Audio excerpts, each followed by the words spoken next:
Bienvenue à tous, aujourd'hui deuxième épisode de la série Ixunt Daimones, et cette fois on va pas aller bien loin, au point de chercher l'exotisme de Kuresh par exemple, et si vous n'avez pas vu la vidéo d'ailleurs, n'hésitez pas à aller la voir, il y a le lien qui s'affiche en haut à droite maintenant.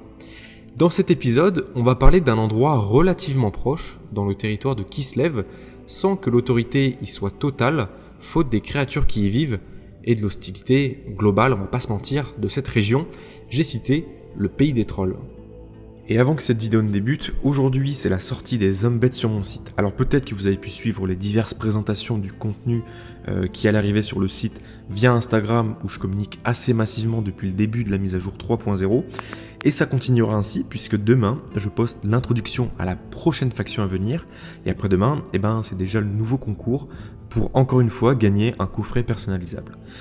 Bref, avec ces beaux vigors, donc le nom que j'ai donné à cette faction compatible Umbed pour The Old World, vous avez 30 nouvelles unités et vous avez de quoi commencer votre armée avec un coffret de base et ensuite l'agrandir avec des coffrets complémentaires à thème. Et je vous le rappelle, 96% des unités Umbed qu'on trouve dans le livre de règles sont trouvables sur mon site. Et jusqu'à présent, je suis le seul à proposer un roster aussi complet pour cette faction, même si c'est pas la seule. Enfin bref, voilà, si vous avez pour projet de faire une armée Umbed sans payer une blinde, sachez qu'en plus il y a 10% de remise pendant 48 heures avec le code BOVI10 et cumulable avec les autres codes promo habituels. Et sur ce, je vous laisse avec la vidéo. Do not test me, necromancer. Yours is an art I have dominated centuries ago. You have nothing I need.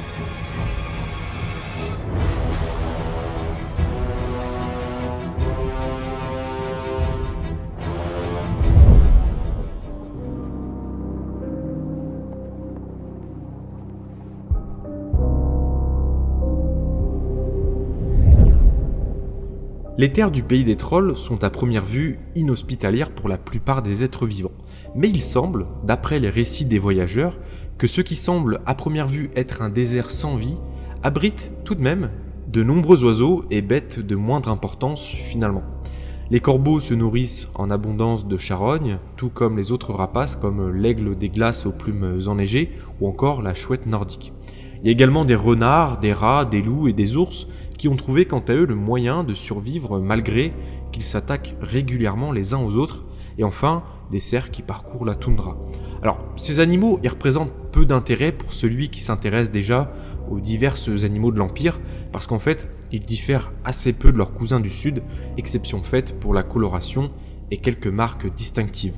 Cependant, étant donné qu'on parle d'un territoire relativement au nord, donc sous influence relative du chaos, ces animaux montrent parfois des signes de la corruption à laquelle ces terres sont souvent soumises.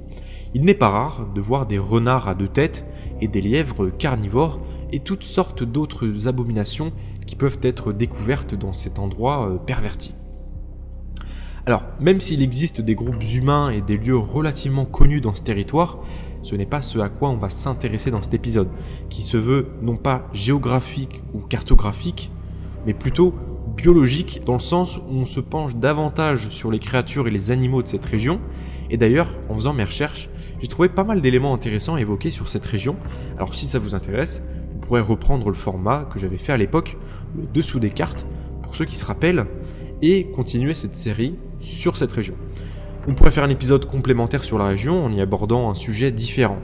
Enfin bref, ici on va plutôt essayer de voir les créatures, plus terrifiantes que des renards à deux têtes tout de même, qui habitent ces régions. Mais avant ça, on va quand même parler de l'humanité qui habite cette région malgré tout.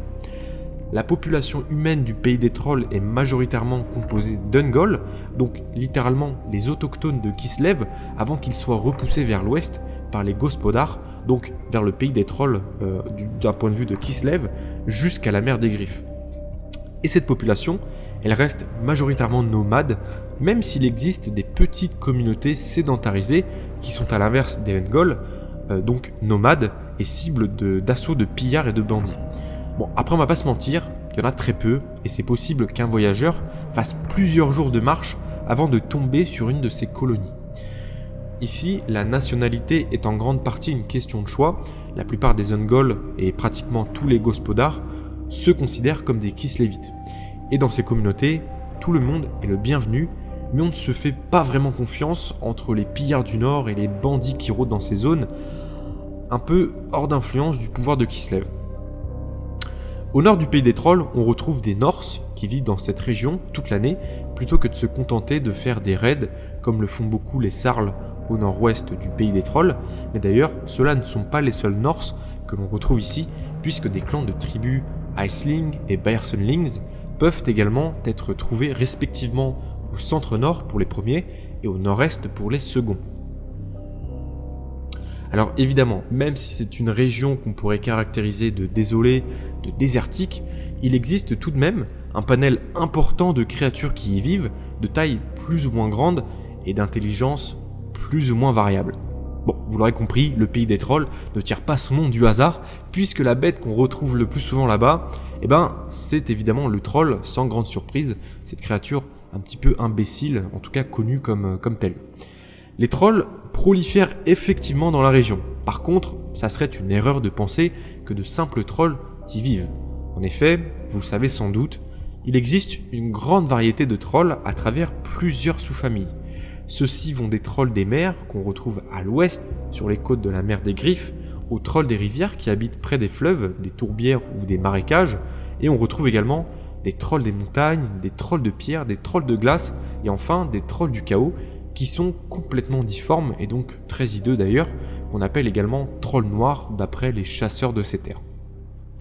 Maintenant, certains sont quand même proéminents. Dans ces climats inhospitaliers, le troll de pierre est peut-être le plus nombreux parmi tous ses cousins répugnants, manquant cruellement d'intelligence. Les variations de couleurs sont courantes, mais la teinte de peau la plus dominante semble être le gris, qui peut aller jusqu'au gris bleuté, qui s'accompagne de marques ou de stries sur les épaules et le dos, qui sont soit d'un ton plus clair, souvent blanc, ou alors d'une teinte à l'inverse, plus foncée.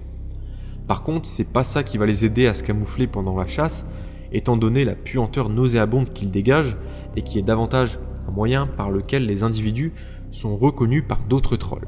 Certains mythes prétendent même que les trolls de pierre sont devenus résistants aux vents de magie corrupteurs venus du nord, et qu'ils bénéficient ainsi d'une certaine immunité contre les sorts. Bon, après il semble y avoir peu de preuves tangibles, matérielles suggérant une telle chose, et c'est certainement quelque chose qui relève du folklore plutôt que de la réalité. Il peut être assez rare d'observer le troll des rivières. Il existe quelques marais, quelques tourbières comme je vous expliquais tout à l'heure, dans lesquels ils aiment s'installer. Et dans ceux-là qui survivent aux conditions de froid extrême de l'hiver, ils se trouvent près des ruisseaux et des affluents du Linsk, dans le sud du pays des trolls. Ceux-là ont tendance à être de couleur vert bleuâtre, avec la particularité d'avoir des cheveux qui sont bien souvent emmêlés et souvent décorés de squelettes et de poissons ou de mammifères qui vivent près des points d'eau. Les trolls des rivières ont adapté leur chasse à leur environnement aquatique. On prétend qu'ils peuvent rester immergés pendant de longues périodes et sont la hantise de ceux qui fréquentent les abords des villes fluviales, comme au niveau des abords et des ponts, là où les reliefs sont souvent plats pour que des animaux puissent venir s'y abreuver. Une fois qu'ils attrapent leurs victimes, ils les traînent très souvent dans le point d'eau duquel ils proviennent, puis les noient avant de se régaler de leur chair. Mais, les plus dangereux de tous les trolls sont ceux que l'on retrouve à l'extrême nord de la région. Dans les contreforts des montagnes de Norska, ils sont connus sous le nom de trolls du Nord, grands trolls, trolls noirs, ou encore plus communément connus comme les trolls du chaos, si vous n'aviez pas encore deviné. Alors on suppose qu'il s'agit d'une espèce portant des noms différents, plutôt que plusieurs variétés de trolls. Ceux-là, en revanche, sont les plus grands et les plus agressifs de tous les types de trolls. Les trolls noirs ont souvent une fourrure très garnie pour les protéger du vent glacial du nord et sont, dans la majorité des cas, victimes de corruption physique, notamment sous la forme de cornes qui leur servent de défense ou encore d'excroissance difforme qui leur donnent un aspect tout à fait horrible. Ils sont très sauvages, s'attaquent régulièrement aux autres trolls lorsqu'ils sont affamés, et certaines tribus du nord croient que les trolls noirs sont les créatures préférées de leurs dieux, et on les a déjà vus en train de construire, entre guillemets, d'étranges totems primitifs à leurs images du coup. D'ailleurs, il faut croire que leur intelligence médiocre est suffisante pour qu'ils ressentent malgré tout de la superstition, puisqu'ils aiment bien laisser des tas de viande pourrie à une certaine distance de leur village pour apaiser les forces de la ruine. Et de tous les trolls noirs sont ceux qui varient le plus en couleur, allant des peaux noires et de la fourrure rougeâtre aux peaux avec des motifs très variés. Mais bien que ce soit des trolls que cette terre tire son nom, ils ne sont en aucun cas les seules créatures à y prospérer en particulier. Il existe de nombreux hommes-bêtes qui s'attaquent régulièrement aux chasseurs et aux voyageurs, et tout comme les trolls, leur apparence varie en fonction de leur emplacement dans le pays des trolls, et certains peuvent avoir des fourrures très garnies à cause du climat. On rapporte également des hommes-bêtes difformes qui ressembleraient à des rats vivant dans les montagnes, et d'autres à l'allure assez colossale, d'une taille similaire à des ogres, qui se battent souvent avec des trolls. Vous l'aurez compris, ce sont des rats ogres. Et c'est pour cette raison que les terres du pays des trolls sont un terrain de chasse privilégié pour les Skaven du clan Moulder. Ici, les clans rassemblent toutes sortes de créatures difformes pour les utiliser dans leurs expériences. Et pour constituer leur stock de chair mutable, les Skaven du clan Moulder se rendent régulièrement dans les désolations du chaos et dans le pays des trolls pour kidnapper à la fois des rats géants, des rejetons du chaos, des rats ogres et même des humains pour en faire des Flyerkin. Je connais pas la traduction en français, mais ce sont des maraudeurs du chaos ou des Norse auxquels on va infliger de terribles mutations chaotiques et auxquels on va greffer par des chirurgies tout à fait horribles des lames et des crochets à la place des mains. Enfin bref, juste avant cette parenthèse, on parlait des ogres, et justement, il existe quelques bandes de villages dispersés qui exercent un commerce florissant, comme gardes de caravanes ou comme bandits, assez régulièrement aussi. Ce sont les deux moyens par lesquels ils gagnent de l'argent pour vivre et se procurer des équipements. En revanche, là où ils peuvent devenir une véritable menace, au-delà de quelques pillages de subsistance, ou pas forcément de subsistance d'ailleurs, ils sont autant susceptibles d'attaquer les tribus Norse du Nord donc, que de s'allier avec elles en vue de pillages sur les territoires de Kislev ou du Sud de manière plus générale. On raconte que certains ont même adopté leur manière de s'habiller et vénèrent les mêmes dieux, et de toute manière c'est pas choquant, même s'ils ont une grande résistance aux influences du chaos, il arrive toutefois que certains y succombent. Toutefois, même si ce territoire est infesté de trolls, on trouve également une prolifération de tribus gobelines, et il n'est pas rare que ces créatures traversent la haute passe depuis les steppes au-delà. Et du coup, il arrive parfois que des hordes entières de gobelins s'engouffrent par ce col pour venir dans le vieux monde. Et parmi elles, on retrouve aussi bien des gobelins classiques, on parle même de kobolds, on parle aussi de gnoblars, et évidemment de hobgoblins chevaucheurs de loups. A priori, Kislev subit une véritable invasion constante de son territoire par les races gobelines, mais ces incursions, qui restent toutefois irrégulières, sont détruites en peu de temps par les armées disciplinées des Kislevites, et d'ailleurs il existe à Kislev une généreuse prime pour celui qui rapportera un maximum de têtes de peau verte.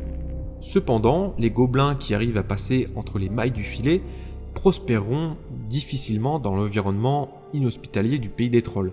Mais il faut quand même dire qu'ils l'ont fait et qu'il existe quelques communautés relativement importantes, qu'elles soient dans la toundra, dans les cavernes ou encore dans les tunnels sous les montagnes. Le pays des trolls est donc un endroit rempli de vie de toutes sortes. Par contre, la vie y est dure et la majorité de ces créatures sont dangereuses pour tout voyageur ou colon potentiel, et des gardes armés sont conseillés pour toute expédition dans ces régions, et a priori de toute façon il y en a très peu, puisque de toute manière personne ne cherche réellement à prendre fermement possession de ce territoire.